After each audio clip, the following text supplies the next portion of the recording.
Hello, in this video I want to show you how to change pin code for Optimow S. To do this, first we'll need to click on the gear icon in the top right corner of the app when we have our lawnmower selected. Then we can navigate to the security. Inside, enter your current pin code.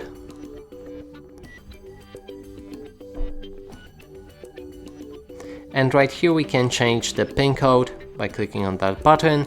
Now insert your new pin code, click on OK, confirm it,